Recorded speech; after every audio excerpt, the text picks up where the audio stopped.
ना विमान, मग तुम्हीच जावा. असो, तुझी इच्छा. पांडुरंग पांडुरंग पांडुरंग पांडुरंग पांडुरंग. महाराज क्षमा करा, पण आम्हाला सोडून जाऊ नका.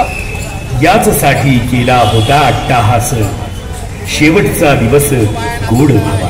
सगळ्यांना शेवटचा नमस्कार.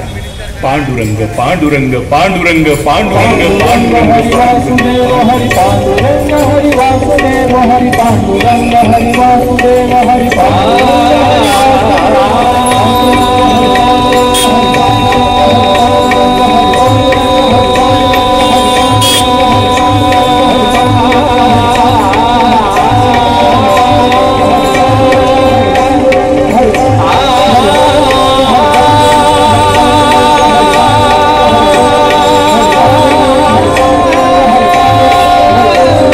आपला अमूल्य वेळ दिल्याबद्दल सर्व भाविक